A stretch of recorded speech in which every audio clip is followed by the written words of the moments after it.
ദിലീഷ് പോത്തൻ സംവിധാനം ചെയ്ത് ആഷിഖ് കപൂർ നിർമ്മിച്ച പടമാണ് മഹേഷിന്റെ പ്രതികാരം. ഫഹദ് ഫാസിലും സൗബിനും പ്രധാന കഥാപാത്രമായി വരുന്ന സിനിമ. സിനിമയിൽ സൗബിന്റെ കഥാപാത്രം മറ്റൊരു കഥാപാത്രത്തോട് ലാലേട്ടൻ ഫാനാണോ മമ്മൂട്ടി ഫാനാണോ എന്ന് ചോദിക്കുന്ന ഒരു രംഗമുണ്ട്. അതിനുശേഷം സൗബിൻ തന്നെ നൽകുന്ന ഒരു ഉത്തരമുണ്ട്. ഞാൻ ലാലേട്ടൻ ഫാനാണ്, മമ്മൂക്ക എന്ത് റോള് വേണേലും ചെയ്യും, ചായക്കടക്കാരൻ, തെങ്ങുകയറ്റക്കാരൻ, പൊട്ടൻ, പക്ഷെ ലാലേട്ടൻ, വർമ്മ, നായർ, മേനോൻ അത് വിട്ടൊരു കളിയുമില്ല, top class only. Ashiq Kapoor നിർമ്മിച്ച് മമ്മൂട്ടിയിലൂടെ സിനിമയിൽ വന്ന സൗബിൻ പറയുന്ന ഈ ഡയലോഗ് മോഹൻലാലിനെ ഉയർത്തിക്കാണിക്കാൻ വേണ്ടിയാണ് എന്ന് നിങ്ങൾ ആരെങ്കിലും അന്ന് വിശ്വസിച്ചിരുന്നുവെങ്കിൽ അത് മാറ്റിക്കോളൂ. അതിന്റെ അർത്ഥം അതായിരുന്നില്ല. മോഹൻലാൽ എന്ന നടൻ മലയാള സിനിമയുടെ നെടുംതൂണായി നിൽക്കാൻ തുടങ്ങിയിട്ട് വർഷം ഒരുപാടായി. പക്ഷേ ആ നെടുംതൂണിനെ സവർണൻ എന്ന് മുദ്രകുത്തി സമൂഹത്തിൽ തന്നെ ഒറ്റപ്പെടുത്താനുള്ള ശ്രമമായിരുന്നു മഹേഷിന്റെ പ്രതികാരം എന്ന സിനിമയിലൂടെ വളരെ നിഷ്കളങ്കമായി അവതരിപ്പിക്കപ്പെട്ടത്.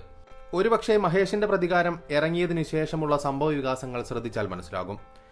വളരെ നിഷ്കളങ്കമായി പറഞ്ഞു വെച്ച ആ ഡയലോഗിന് ശേഷം അതിൽ പിടിച്ച് എത്രയെത്ര ചർച്ചകളാണ് ഇവിടെ നടന്നത്. അവർ മോഹൻലാലിനെ കൃത്യമായി ബ്രാൻഡ് ചെയ്യുകയായിരുന്നു. എത്രയെത്ര സൈബർ ആക്രമണങ്ങളാണ് മോഹൻലാലിന് നേരെയുണ്ടായത്. എന്നിട്ടും മോഹൻലാൽ എന്ന മഹാനടനെ വീഴ്ത്താൻ അവർക്ക് സാധിച്ചിട്ടില്ല. അത്രമാത്രം മലയാളികൾക്ക് മഹാനടനായ മോഹൻലാൽ പ്രിയപ്പെട്ടവനാണ്.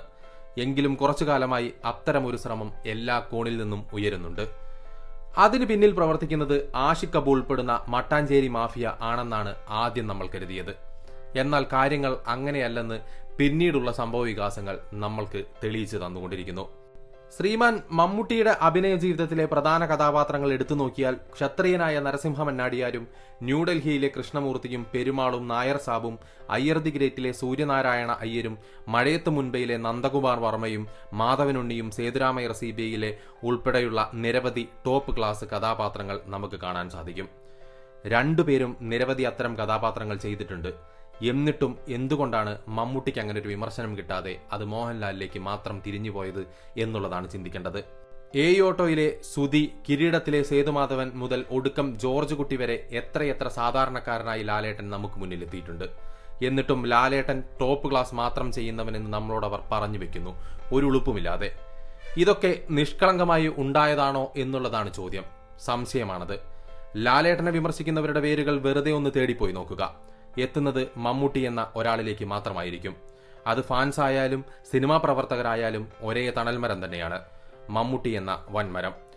ആന്റണി പെരുമ്പാവൂർ ചർച്ചയായതുപോലെ മറ്റൊരു സിനിമാ നിർമ്മാതാവും കേരളത്തിൽ ചർച്ചയായിട്ടുണ്ടാവില്ല.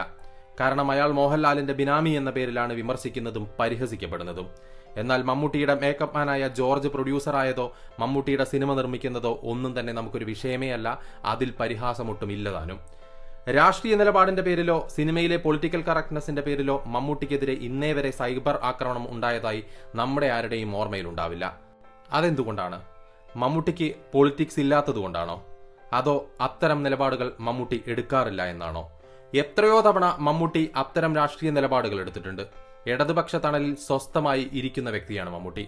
പക്ഷെ കേരളത്തിലെ ഇടതുപക്ഷം എന്ന് പറയുന്നത് വിമർശനത്തിന് അതീതമായിട്ടുള്ള ഒരു സംഗതിയല്ല. പക്ഷേ കേരളത്തിലെ ഇടതുപക്ഷത്തിൽ വിശ്വസിക്കുന്ന കലാകാരന്മാർ പലപ്പോഴും വിമർശനത്തിന് അതീതമായി നിൽക്കുന്നവർ തന്നെയാണ്. എന്തായാലും ആ ഇടതുപക്ഷ ലേബൽ ഒട്ടിച്ചുകൊണ്ട് ആ തണലിൽ ഇരുന്നു കൊണ്ട് തന്നെ മമ്മൂട്ടി അയാളുടെ അജണ്ടകൾ നടപ്പിലാക്കുകയാണ് മലയാള സിനിമയിൽ മെല്ലെ മെല്ലെ. അതടുത്തു നിന്ന് അറിയണമെന്നുണ്ടെങ്കിൽ മമ്മൂട്ടി അസോസിയേറ്റ് ചെയ്ത് നിൽക്കുന്ന എഴുത്തുകാരുടെയും സിനിമാ നിർമ്മാതാക്കളുടെയും സിനിമാ സംവിധായകരെയും മാത്രം നോക്കിയാൽ മതി. നിരോധിത സംഘടനയുടെ പ്രവർത്തകനായിരുന്ന ഹർഷദ് ആദ്യമായി എഴുതിയ ഉണ്ട എന്ന സിനിമയിൽ മമ്മൂട്ടിയാണ് നായകൻ. സിനിമ പറയുന്ന വിഷയം നക്സലുകൾ പാവമാണെന്നും സവർണ പോലീസാണ് പ്രശ്നമെന്നതുമാണ്. ഇന്നിപ്പോൾ അതേ ഹർഷദ് തന്നെയാണ് പുഴു എന്നൊരു സിനിമയിറക്കി ബ്രാഹ്മണിക്കൽ ഹെജിമണിക്കെതിരെ ആഞ്ഞടിച്ചുകൊണ്ടിരിക്കുന്നത്. കേരളത്തിലെ ബ്രാഹ്മണന്മാർ എന്ന് പറയുന്നതൊരു മൈക്രോ മൈനോരിറ്റി മാത്രമാണ്. മലയാളത്തിൽ ഏറ്റവും കൂടുതൽ സ്വീകരിക്കപ്പെടുന്ന രണ്ടാമത്തെ നടൻ ഒരു തീവ്രവാദ സ്വഭാവമുള്ള വ്യക്തിയുമായി ചേർന്ന് സിനിമകൾ നിർമ്മിക്കുക.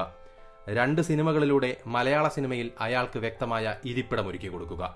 മമ്മൂട്ടി ഉദ്ദേശിക്കുന്നത് എന്താണെന്ന് മമ്മൂട്ടിയോട് തന്നെ ചോദിക്കേണ്ട ആവശ്യമുണ്ട്. പുഴു എന്ന സിനിമയുടെ സംവിധായകയുമായി ബന്ധപ്പെട്ട് ഇപ്പോൾ വന്നിരിക്കുന്ന വിവാദങ്ങളും വിരൽ ചൂണ്ടുന്നത് മമ്മൂട്ടിയുടെ ഇത്തരം അവിശുദ്ധ കൂട്ടുകെട്ടിലേക്ക് തന്നെയാണ്. ശ്രദ്ധിച്ചാൽ അത് മനസ്സിലാകുകയും ചെയ്യും. പുഴു എന്ന സിനിമ സംഭവിക്കേണ്ടിയിരുന്നത് മമ്മൂട്ടിയുടെ മാത്രം ആവശ്യമായിരുന്നു എന്നാണ് സംവിധായകയുടെ ഭർത്താവായ വ്യക്തി പറയുന്നത്. നിരോധിത സംഘടനയുടെ ഒരു വക്താവിനെ കൊണ്ട് സിനിമ എഴുതിക്കുക, ഒരു സ്ത്രീയെ കൊണ്ട് സിനിമ സംവിധാനം ചെയ്യിപ്പിക്കുക, സമൂഹത്തിൽ മൈക്രോ മൈനോരിറ്റിയായ ഒരു കൂട്ടം ആളുകൾക്കെതിരെ ഇല്ലാത്ത കഥകൾ പടച്ചുവിടുക. മമ്മൂട്ടി ഉദ്ദേശിക്കുന്നത് എന്താണെന്ന് ഇനിയും മനസ്സിലാകാത്തവർക്ക് ഒരു കാലത്തും മനസ്സിലാവാൻ പോകുന്നില്ല.